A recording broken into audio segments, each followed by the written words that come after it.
Hello everyone and welcome to Game 1 in today's Best of 3 series between Dahvplays, who's going to be playing the Warriors of Chaos, led by Sartorial, the Herald of the KFC Gods. And he's going to be facing off against Pharaoh of War, who's going to be playing the Tomb Kings, led by High Queen Khalida. So guys, let's jump right into the series and have some fun. So over here in the Vanguard, it looks like Dahvplays does have a very heavy core of Marauder Horsemen with throwing axes. I think in total he has 4 groups, so let's go ahead and check. So 2 Marauder Horsemen with throwing axes, and it looks like he does have the same thing on the other side. So I actually really like this pick against the Tomb Kings. The Tomb Kings don't really have anything that's terribly fast on their roster. They do have Carrion, who I think have like over 100 movement speed, pretty much the same as Felbats. But, you know, whenever I play Tomb Kings and what I've seen from most players in this matchup is often Carrion doesn't really seem like something you would want. Carrion is more of a tool for harassing backline troops like handgunners and crossbowmen and things like that. But I feel like against Warriors of Chaos, who on paper are very like infantry-heavy faction, you're probably not really going to think to bring Carrion. Granted, maybe that'll change after this series, who knows. But Marauder Horsemen, obviously pretty good against, big constructs. You have the Iroh Titan, you have the Necrosphinx, and even against Ushabti Grapos, these guys with their 90 movement speed can maneuver up and around and, potentially get some very good angles on those Ushabti. However, Ushabti also can really provide a lot of counterplay to Marauder Horsemen with, their 255 range. I mean, they can just snipe these guys out. And you guys will see here in a second, there was like a volley in the beginning of this game, and I just saw it. I was like, oh my goodness. And I think Pharaoh was just reforming his ranks over there, but just check this out, guys.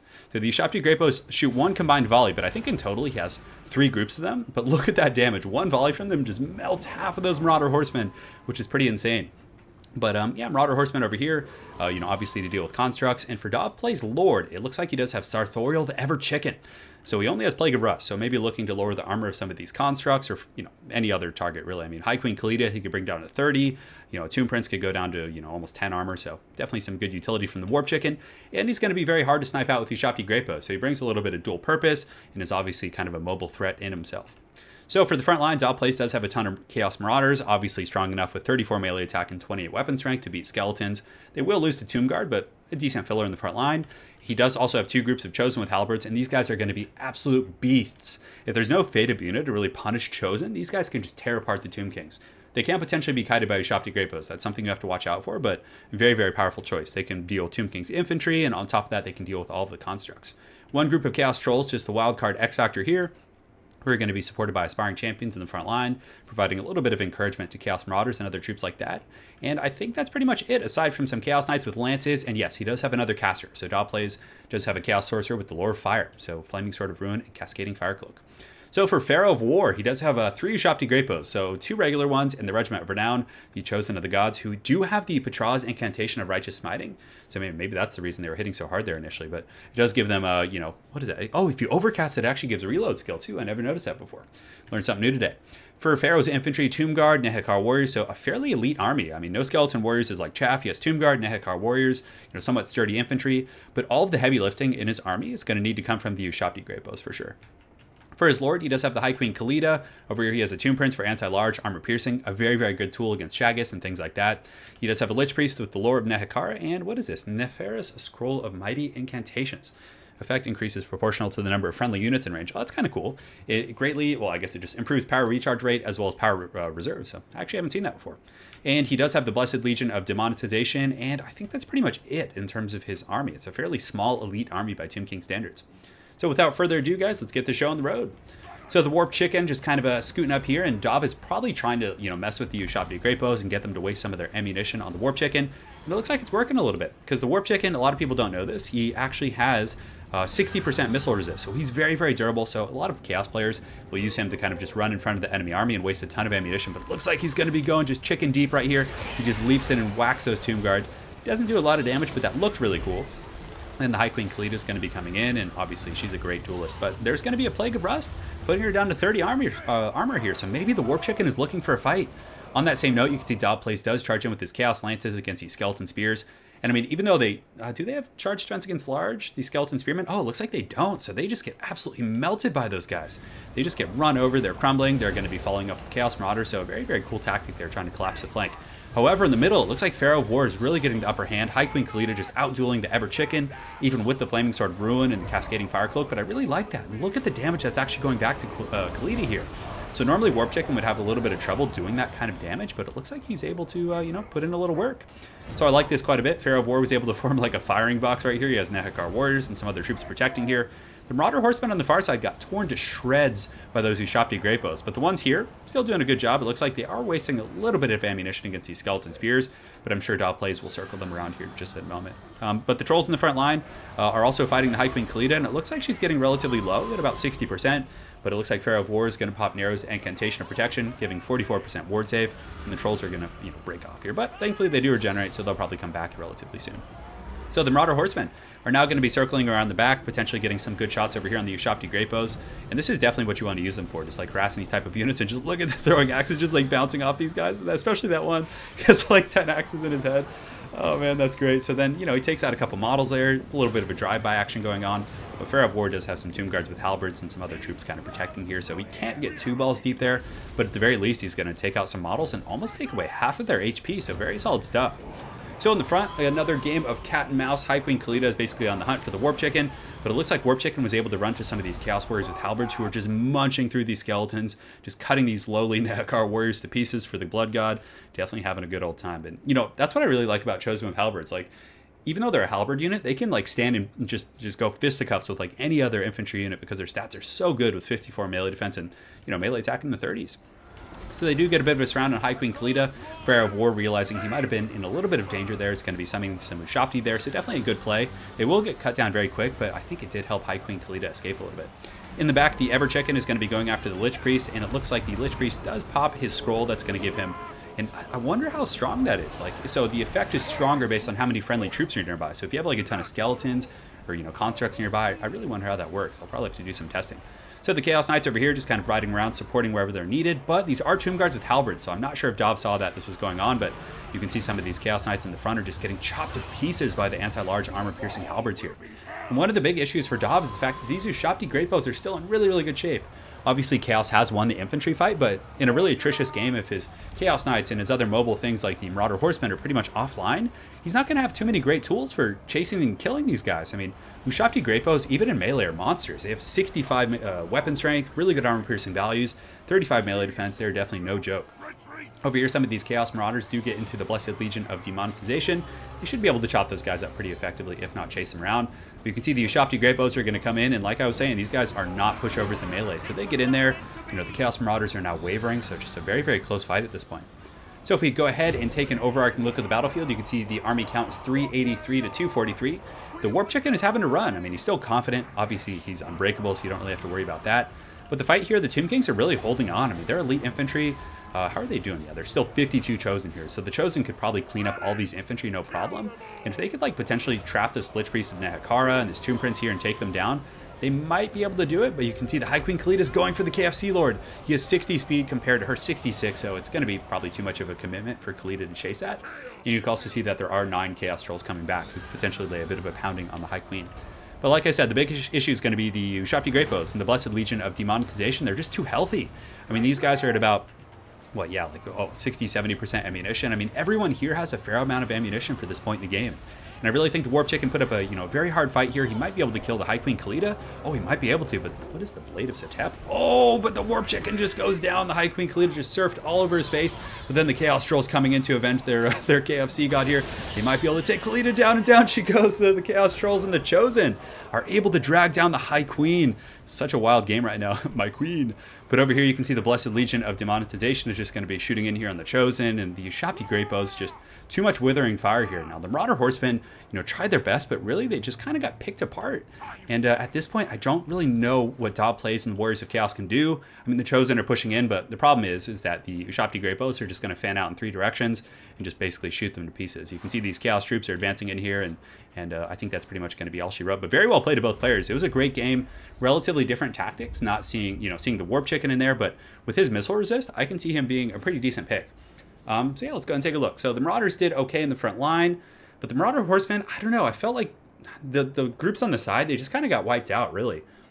And it was pretty tricky, but I don't know. I feel like Forsaken can be pretty good in this matchup. I haven't played it in quite some time, but you could use Forsaken to just ramrod that front line with like a heavy charge bonus, and you could use like the Flaming Skull to really burn them down pretty quickly. But I think cutting the Troll, I mean, the Troll seems fun on paper for like counterplaying Ushabti. I think for the Greenskins, it's one of their better options, but I don't know about the Chaos matchup. I feel like Maybe a Shaggoth could be pretty strong. You know, obviously it would be able to go to Pound Town on High Queen Kalita. And Lore of Death is always going to be pretty good, but I don't know. Lore of Death wouldn't have been that good in this game, like against anything that Pharaoh of War had. So perhaps he was expecting Lore of Death and maybe like a Kolek type character. But yeah, it was a pretty cool builds from both players. But the Chosen did really well. Maybe bringing some more you know, Chaos Warriors with halberds, a little bit more of a sturdy front line. But you know, ultimately dealing with those Ushabti Great Bows would have been you know, priority number one there. But you know, what you could potentially do is get like 2 groups of Chaos Knights and then like 2 Poison Warhounds and really just aggressively pressure that back line. But again, if the Tomb Kings bring Arc in the Black, he can just like Fate of Unispam and kill your Chaos Knights. But I think it is a doable matchup for Chaos for sure. I mean, I think Forsaken and you know, some of those halberd type units can be very, very strong. And, you know, you can eventually drag them down into the mud. And also Forsaken can chase down Ushabti Great Bows. They have 48 movement speed, I think. So they can potentially pressure that really aggressively. And even if someone's trying to protect Ushabti Great Bows, like, what are they going to protect them with? Like, halberds and spears? Forsaken will tear them to shreds and then get on those Ushabti. So I think maybe that, with some poison play, could potentially be very strong. So regardless, very well played to Dahvplays and Pharaoh of War. So that was indeed game 1 in this series. So I think that's pretty much it for now. And we're going to jump over to game 2. So thanks again for watching, guys, and see you soon. Alright guys, so welcome back to Game 2 in this best of 3 series between Dahvplays and Pharaoh of War. In this match, it looks like Dav is going to be bringing the Skaven led by Lord Skrolk, the Plague Rat, and he's going to be facing off against Pharaoh's Tomb Kings, who are going to be led by Arc in the Black. So let's jump right into this match, guys, and have some fun. So as far as Dav's formation goes, it looks like he has a very, very spread out Skaven formation, and I think that's largely due to, in part, to his Warp Lightning Cannon. So this is one of those strategies that you guys have probably seen on my channel and other players' channels, where you get a bunch of artillery pieces, so it could be a Hell Cannon here, and one here, and it makes it a little bit tougher than if they were all in the same place. So for example, if you have a very traditional formation with some Clan Rat Spears or whatever, you know, whatever other troops the Skaven decide to bring, and all your artillery is kind of close to one another, if they get really one big compromising play or are able to get some fodder units back there to muck you up, all of your artillery is essentially going to be shut down in one fell swoop. So Dav, it looks like he's going to be spreading out the Warp Lightning Cannons to try and make Pharaoh have to make some tough decisions. And the Tomb Kings aren't the fastest army, so having them move around the battlefield, have to deal with this, and then waddle over here is going to allow at least one of these Warp Lightning Cannons to fire a little bit longer. So I definitely like this strategy. Aside from that, it looks like Dav has some Gutter Runners right here, Clan Rat Spears and Storm Vermin defending his artillery pieces, which should be fine. And honestly, you know, I guess Nehekar Warriors do hit pretty hard. They'll be able to get through Clan Rats a little bit faster with their 33 weapon strength, but Skeleton Warriors, you know, aren't going to cut through Clan Rats terribly quickly. He's got some Skaven Slave Spears back here, Rat Ogres, and he does have an elite contingent of Skaven, so he does have Lord Skrolk, an Assassin, as well as a Warlock Engineer.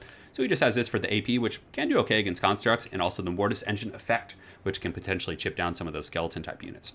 Up here on the high ground, it looks like another Warp Lightning Cannon, Halberds, Storm Vermin, all kinds of madness going on, but a lot of spears and anti-large, so definitely expecting some constructs, and hoping to have his Warp Lightning Cannons be able to take out those Ushabti Great Bows. So you can already see, though, over here, Pharaoh's Ushabti Great Bows are taking a ton of damage from those Warp Lightning Cannons. You can see Dav is doing some skirmishing with the Gutter Runners, who are kiting and maybe poking them a little bit. Hard to say. They might be wasting some ammunition on these Skeleton Warriors, but let's go ahead and see where those Shurikens go. So it's going in there, yeah, against those Silver Shields, but you can't really help that sometimes. So for Pharaoh's army, he does have Skeleton Warriors in the front line. A couple groups of Ushabti Great Bow, I think. Does he have multiple? No, it looks like just one. So his only group of Ushabti Great Bow is taking a lot of damage right out of the gates, which is to be expected. It's an open field map against Warp Lightning Cannons.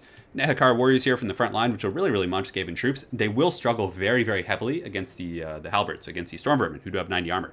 Because they have 33 weapon strength, like I said, but if you look at their overall armor piercing values, they're pretty low at only 7. A couple groups of Ushabti, just traditional Ushabti, so that's going to be doing the heavy lifting in the front line. A Tomb Scorpion, always a terror in the night for the Skaven.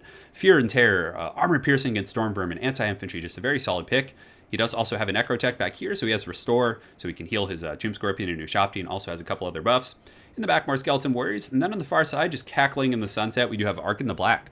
So let's get this show on the road, guys.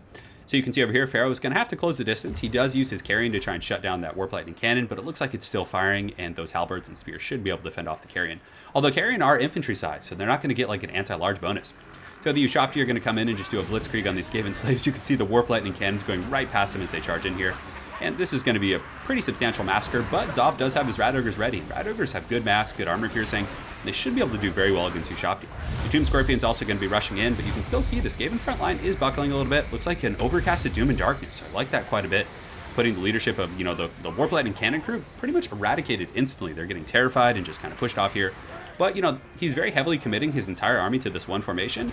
Then the Skaven are going to get a pretty strong flank over here. So the Rat Ogres and other troops come in, supported by some of these Storm Vermin, I think, with Halberds. And it looks like a Warlock Engineer and Skrolk. So he's going to be able to buckle these groups of Nehekar Warriors. So a little bit of a trade. He's probably going to have to concede this high ground position. Hopefully, for Dahv's sake, these Stormvermin can hold. And it looks like there's going to be a Plague Breath going down right there, which does pretty good damage against skeletons. It wasn't the most square hit, but they were kind of like staggered in their formation here. On the far side, it looks like the Warp Lightning Cannon crew, man, there's only one left. So it looks like those Ushapti Great Bows were actually able to do a ton of damage to that and might be able to take out this last artillery piece. So they essentially traded a Warp Lightning Cannon for an Ushapti Great Bow, because these guys are probably going to crumble down and die here. They might be able to take out this Warp Lightning Cannon before, and if they do, that's going to be tough, because then Arcing could potentially heal them, or the Restore could go off, but man, that is a very atrocious trade over there. So up on the high ground, the Warp Lightning Cannon is shut down. You can see some of the Halberds are fighting in the pits here, trying to deal with these Ushapti, but Stormvermin are an incredibly powerful pick against the Tomb Kings. With their armor, they can deal with the Tomb King's infantry, and they can also deal with constructs. But it looks like the Warp Lightning Cannon is pretty much 100% shut off here. These Ushapti in the back are going to be trying to chase down the cannon crews, because they could potentially come back if you can stabilize this area and do a ton of damage. In the main fight here, you can see Lord Skrull, Warlock Engineer, and the other guys are fighting off some of these Ushapti. There is also an assassin there who can use the trophy heads, but Arkin the Black coming in with his chariot out of nowhere. So he has Doom and Darkness and Spirit Leech, so he's actually not going to be using Fate of Buna, which probably would have been very useful against Stormvermin, but against Skaven, I can see why you don't bring it. So right now he's going to be popping the Tomb Blade of Arkin, which is going to heal these Ushapti. It's going to heal these Nehekar warriors, net him some pretty substantial value. And also that rear charge against the Stormvermin is going to be a pretty big leadership hit there. So in the back, you can see these Ushapti are just going to be feasting on some of these rats, just decapitating them and cleaving these Skaven slave spears. And it looks like Dahv is going to be trying to scurry away with his Warp Lightning crew here, the Warp Lightning Cannon crew, yes. And he's going to be trying to get away, but the Tomb Scorpion is just feasting on something back here. But wow, he was actually able to heal that quite a bit. Looked like the Necrotech got his heals off before he crumbled, but now he's going to go back to the sand from whence he came. About 20 HP here, and he's definitely done for. So poor guy. He did his duty, that's for sure. So if we take an overarching look at the battlefield, you can see the Skaven are at about 1,240 troops to 508 for Pharaoh's Tomb Kings. You know, proportionately speaking, a relatively even fight. Still a fair amount of constructs, but the Tomb King's chaff is starting to get worn down. The Nehekar warriors are disappearing, although there is a group of 85 here. And Stormvermin won't get through them terribly quickly, as they are like a halberd unit. But it looks like over here, there's a very pitched fight between the Tomb Scorpion and the elite Skaven troops. So the Warlock Engineer is getting ping-ponged. Look at that assassin. He got just knocked into those Ushapti and then back into the Scorpion. There are going to be some Skaven slave spears coming in. So this is a pretty important fight here. If you can get that Tomb Scorpion down, I mean, look at this force Dahv has over here. So Dahv has a very big force. I mean, a lot of them are Skaven slaves, but there is 120 Stormvermin, 120 Clan Rat spears, all of which are going to be pretty good against what the Tomb Kings have left here. But the Tomb Kings have definitely won this side of the battlefield, but they've taken their fair share of casualties. So the bounce power is still pretty even. If anything, I think it's slightly favoring Pharaoh of War. That's probably because Arkin's in really good health. The Tomb Scorpion's probably still lurking about. And there's a couple groups of Ushapti that have like 10 models here, 12 models here. So that's a lot of heavy armor to deal with. And Clan Rat Spears have anti-large, but they don't really have good armor piercing. So it's going to be a little bit tricky to get through all of that armor. So the elite Skaven troops are just fighting here. It looks like Arkin the Black taking a ton of damage. So Dahv gets the Liber Bubonicus on Arkin the Black, which is going to take him down quite a peg there. He does pop the Liber Mortis to give him that 44% physical resist. And it looks like the Skaven are going to be doing a bit of a tactical retreat, but you can see Skrull getting Spirit Leeched and also taking a ton of damage there. So it looks like Pharaoh and Dahv did trade a little bit of damage on their leaders there. And here comes the Ushapti summon for the Tomb King. So the fourth quarter, it's being summoned. And Stormvermin are going to be rallied here to take care of those Ushapti and push forth. But he definitely needs to get Skrulk back to this pocket of Skaven. Looks like the Assassin and the Warlock Engineer were able to get away, but they did leave Skrulk on his own a little bit. And you can see that, Arkin here, even though he's on a chariot, still can do pretty well. And Ushapti here are going to be pounding on Skrulk. He doesn't have the most armor. 45 melee defense isn't bad, but this is a lot of DPS. And a Tomb Scorpion coming in with this 380 weapon strength. It's going to be tough, but if you look, the Skaven are kind of collapsing on the Tomb Kings. But like you guys have probably experienced yourselves, the Skaven are one of those factions that if you lose your Lord, it's extremely tough. Like, a lot of your low-tier troops, like Clan Rat Spears and Skaven Slaves, can't really afford to take that penalty. So over here, let's go ahead and see. We got some Skaven Slave Spears. It looks like there's going to be a Plague Breath going down right there on some of those Skeleton Warriors and other troops, but at that point, Skrulk is going to get terrified and probably break and start to scurry away, but there's so many Tomb Kings units that could potentially chase him. But the Skaven still have a lot. The Warlock Engineer here, they have this Assassin, so Dahv definitely needs to get those guys re-engaged right here.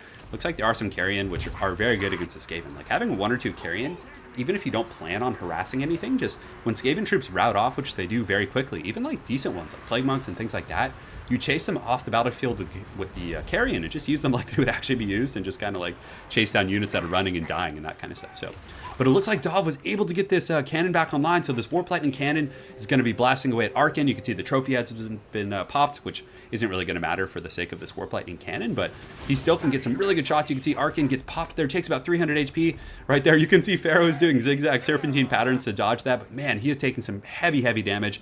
But the Nehekar warriors are going to push up. And check this out. So Pharaoh right here, definitely a very cool play. He's going to be using the Doom and Darkness. So negative 16 leadership puts them to 9, and then as soon as anything gets close to them, they basically are just going to rat off here. I really like his use of that this game. It was pretty cool. So Ark in the Black on his chariot is going to be pushing forth.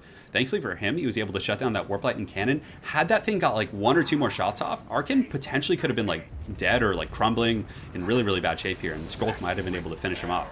So Dav here is going to try and summon some clan rats, but just Arkin rolls right through those things, does not care for them at all.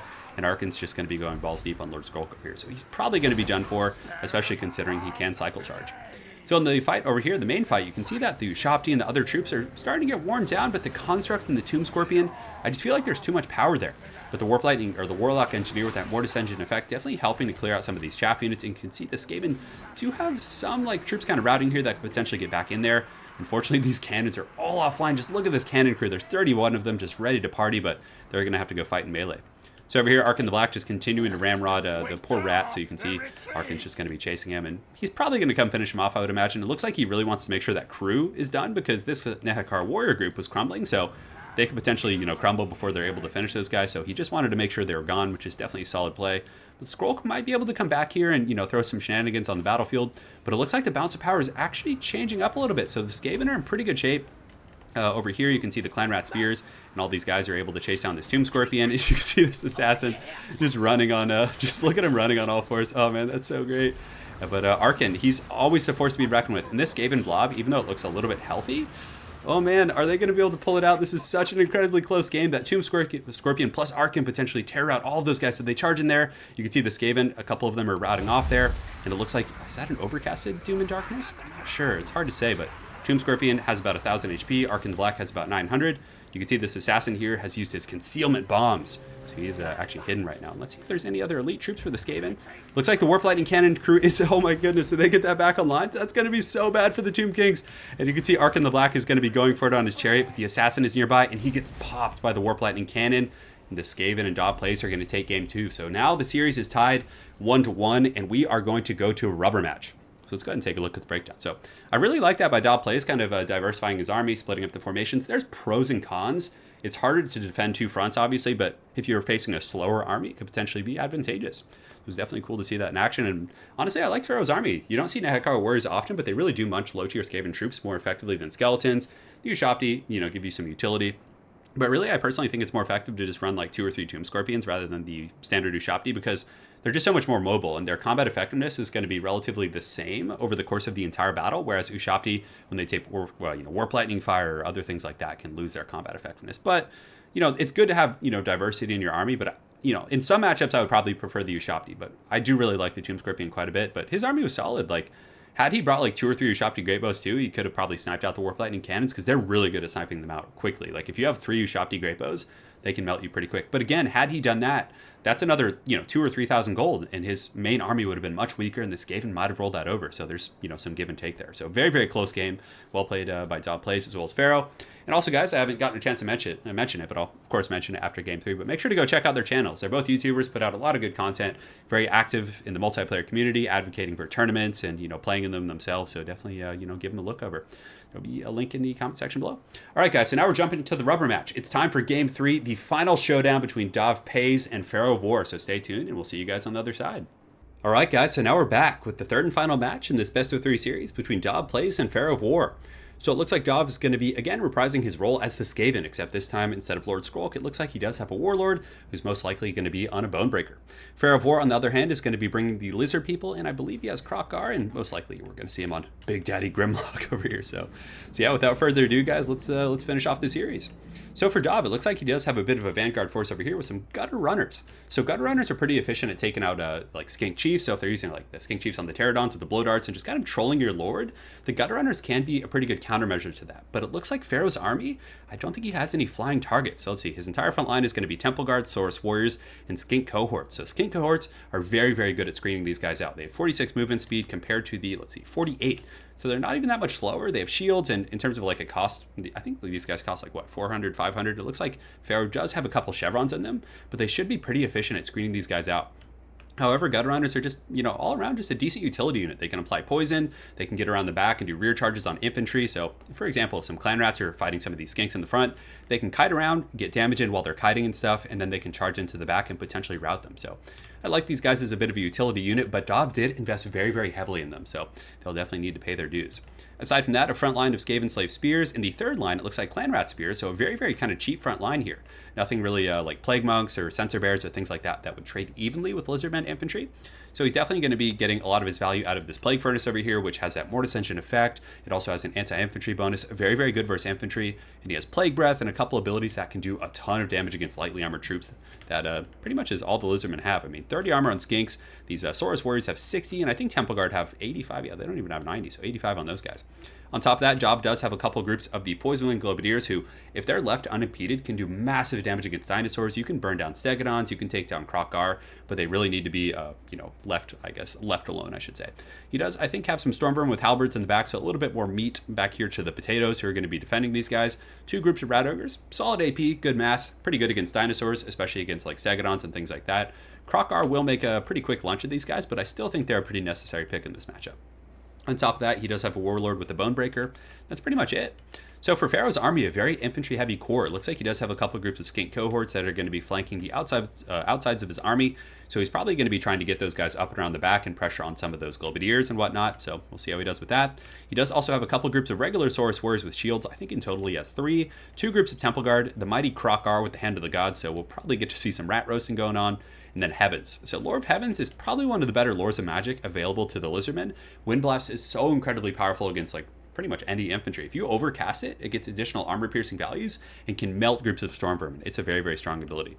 On top of that, he does also have Curse of the Midnight Wind, another strong one, and I kind of like his, having 2 abilities. Like, if you had gone a little bit more, like, spamming these 2 abilities periodically is going to be relatively intensive. So had he had, like, a 3rd or 4th ability, I think it would have been a little bit too much. So without further ado, guys, let's get the show on the road. So right now, it looks like they're just kind of lining up their forces. Pharaoh of War is going to be emerging from the forest. Oh, and he also does have a group of Kroxigors, I think? Yeah, he does. So a little bit of a wild card here. They will be very vulnerable to that, not Warp Lightning Fire, but the Poison Wind Globadier, so... But on the other hand, if they're left alone, they could definitely monster mash some of these guys. With their 100 armor, they'll be durable against like Skaven Slaves and Clan Rat Spears for the most part. But Rat Ogres do pretty well against Kroxigors. Kroxigors are more meant for infantry. Let's actually see what the stat is. So 34, 26, 83 compared to 26, 26, 84. So a bit of a wash there. So in the front, you can see the Stegodon is going to be shooting into some of these Gutter Runners. It looks like they took out a few models, and the Skinks are going to be engaging with the Skaven Slave Spears. So the Skinks will definitely win that engagement. I mean, 22, 27, and, well, they're poison right now, but yeah, these guys have 10 melee attack. Their leadership is so poor, but they still, charge in there, get a bit of a wrap on the Skaven Slaves, but ultimately that's kind of what the Skaven want anyways. So the Kroxigors are literally fighting in this crater and just beating the brakes off these Skaven Slaves, but they're going to start taking some volley fire. You can see the Poison Wing Globadiers in the back are in relatively good, position. They should be able to get a healthy arc of fire. Over here, it looks like there's going to be maybe a Curse of the Midnight Wind going down, which is going to make these Clan Rat Spears even worse than they already are. And you can see the Skinks are really monster mashing through these guys. I mean, these Skaven Slave Spears are getting melted. However, it looks like Dahvplays does retaliate by pulling some of his Rat Ogres and, helping to collapse that flank, which is going to be good. But the Globadiers are firing, which is not like, that's a really, really bad sign for the Lizard people. You can see these Kroxigors are starting to take some HP damage. And the Skink Priest with Heavens, like, if these guys get a couple more healthy volleys on this guy, like, they're really going to bring his health down. You can see it's taking him down about, 600 there, another 200 HP right there. So he definitely needs to get back there and try and shut down those Globadiers if he can.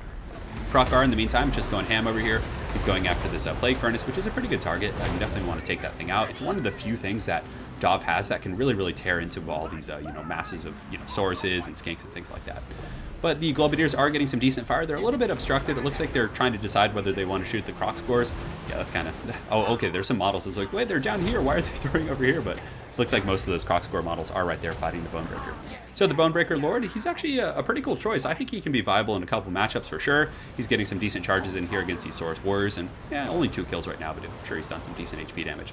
So for the most part, the Skaven front line is kind of collapsing. The Saurus Warriors and other troops are obviously pushing through a lot of the chaff, but where it is holding is over here. So Dav's Stormvermin are doing a very, very good job, just kind of winning this battle essentially. A lot of the Saurus are getting drained, and those Globadiers are just melting that Skink Priest. So that's going to be very tough for Pharaoh of War, losing his caster that early. This guy's about 1,000 HP, but these Globadiers, man, doing some heavy, heavy damage here, down to negative 19 leadership. And honestly, this thing's probably going to shatter, if not go down right here. You can see it's down to about, 100 HP, and then down it goes. And I always wondered in this game, have any of you guys ever noticed this when like a big dinosaur or something falls on some of these Skaven? Does it actually do damage? I think that'd be really cool. So the Skaven do take that down, so definitely a very good pick right there. But over here, it looks like the Lizard people are in a little bit better position. They still have 70 Temple Guard here, a relatively healthy group of Saurus Warriors, and of course Krokar is just going ham-bone, taking out this Plague Priest. He probably still has a Cold Blood. Hopefully for his sake, he was able to get one of those Cold Blood charges off before it died, because that's a lot of healing to miss out on. But regardless, Krokar doing a very good job taking this thing out. Looks like Dav is going to be reacting with some high mass units, trying to get these Radogers to protect that. That's his only caster. So if this dies, they're both going to be without a caster. So let's go ahead and take an overarching look at things. So Dav does have a ton of troops over here. He has some Skaven Slave Spears, and it looks like, yeah, just a bunch of chaff units. But if he could potentially like reroute these forces, it looks like he just grabs them right there. They could do some heavy lifting. Also, Dav does have a group of Poison-Winged Globadiers who are only winded in pretty good shape. I mean, yeah, in pretty good shape is an understatement. They're in impeccable shape. Still full health, rocking their 36 models there. And man, he has really won this part of the battlefield. So the Warlord doing a pretty good job helping clean up these troops with the support of the Storm Vermin and their 90 armor and some Radogers for DPS. It's really going to, be a pitched fight here for sure. So some of these skink cohorts are going to be rushing up. Still a pretty healthy group, but the Temple Guard are going to be hard to crack. The Storm Vermin will put up a fight, but Temple Guard are a strictly better unit, and Temple Guard will also counter Radogers. And, even though the battle looks like the Skaven are in a much better position, I think it's going to be harder than you think. The Saurus Warriors have 66 models. There's 73 Temple Guard right here. There's another group, and it looks like Krokar does take out that Plague Furnace right there. So, man, just a wild fight for sure. And you can see the bounce power was in the favor of Dahvplays, but it's now coming back towards the middle. Just an incredibly close game. Let's go ahead and take a look at the Warlord. So Krokar is in pretty good shape, 3,100 HP. This Warlock Engineer is, yeah, he could easily get squashed pretty quick, but Dav obviously wants to get him in here, get that more dissension effect going, and you can see that draining is now going to be going on all of these bunched up infantry. And even though it's not the biggest drain on the world, anything you can get on like elite troops like Temple Guard, who are already really difficult to DPS, is going to be pretty good. Krokar, though, not going to have any of his funny business, is coming in here to feast, and you can see Grimlock is hungry. He popped the Swiftness of Itzel and the Sacred Spawning of Zodal to give him vigor, and he's only tired at this point in the battle, which is going to be pretty powerful here. So Grimlock charging in there, probably going to be trying to take out that Warlock Engineer, the Temple Guard, and other troops, and he just got bashed right there.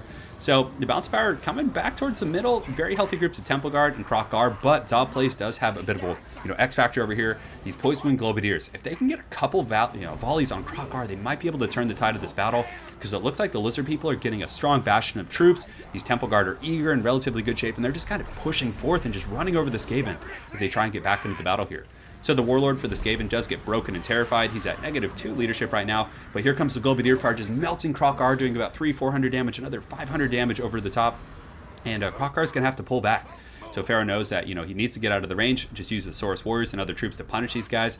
But Dav does have a group of 99 Storm Vermin right here, so those guys can definitely block up this force of Lizardmen troops, which is then going to allow these, Globadiers and other troops to potentially fire. So what Krokar will probably do is just push through and try and, get the goodies in the back. So maybe go after, the Warlord or shut down these Globadiers who are going to turn and fire. So here they come. They're turning right on the corpse of that Stegodon right there. Krokar's at about 2,000 HP, and here comes the volley. Looks like he's able to dodge some of that. Only takes about 200 damage. But Dav is going to come in and maybe try and get a big charge with that Warlord. He does have a charge bonus of 50, but oh no. Krokar turns around and just mashes him. Does about 500 damage. Just brutal. But the Globadiers get another volley and just melt him. So man, they're just going tit for tat. It's a very, very good game between Dav and Pharaoh here. And it looks like those Temple Guard or those Storm Vermin might be able to hold off those guys. The Saurus Warriors here buckling. These ones are rampaging, but oh man, just such a close fight. Definitely, couldn't make a call right now. So in the front, the troops are just kind of gathering and fighting these Temple Guard. Thankfully, they do have shields, and some of these Saurus are coming in, and they're going to shut down those Globadiers, so that's incredibly tough. Oh man, if he could have gotten the Globadiers, instead of leaving them there in that window when the Saurus Warriors were coming, if he could have gotten them back to this pocket of troops, even though it's beat up, it's still a decent fourth quarter force. If he could have gotten those Globadiers back, man, that could have been a very, very different outcome there. So those Globadiers are shut down, and now Krokar doesn't really have any threats. He can kind of just beeline for this Warlord and just shut him down, and I think a lot of the Skaven slaves and other troops are just going to pretty much rout off here due to terror and other issues. So Krokar does, kind of get focused by the Warlord and some Radogers, but he uses the Swiftness of Itzel. Then he's going to come back into here, and this is just going to be a terror rout for sure. So now you can see the bounce power is going in the favor of Pharaoh of War. He's able to pull it out with some great micro there at the end. It's very, very well played to both players. I mean, the Warlord's going to try, but, he's going to get feasted up by Krokar for sure. So, man, very well played to these guys. That was a great best of 3 series. Very, very close games across the board. So, yeah, let's go and take a look at the armies. So this is the one thing, I'm not a fan of gutter runners too much in this matchup. I mean, they are a decent countermeasure against like, skink chiefs who are just going to sit and shoot at Skulk the entire time, but maybe just bring one and get some like more, like some stronger infantry. Like I would like to see a couple of plague monks in the front line, maybe just like 2 or something. Use Wither on the Saurus Warriors and the Temple Guard. They can really munch those guys out very quickly. But aside from that, I mean, the Globadiers did a ton of work. They were able to melt that Skink Priest incredibly quickly and did some substantial damage to Krokar, which is obviously some of the tougher things to do in this matchup. So, yeah, I like the builds from both players. I wasn't expecting to see Temple Guard, but ultimately they like held their own, and maybe they would have been decent against like Doom Wheels and things like that with their charge defense and their anti-large. But yeah, it was pretty cool to see all these different units. So make sure, guys, to go check out Dahvplays and Pharaoh of War. Like I said before, both YouTubers, awesome dudes, great advocates for the multiplayer community. And yeah, big thanks for you guys for joining today. So I'll be getting back to my regular streams relatively soon. I'm just been on a long process of moving and everything, so I'm just kind of working out some logistics and might be moving to Northern California. So I currently live in Los Angeles, but there's a potential that I'm going to be moving up north. So I'll make sure to keep you guys updated on all that. So thanks again for watching, guys. Hopefully you enjoyed this best of 3 series, and we'll see you guys soon. Have an excellent night, and take care.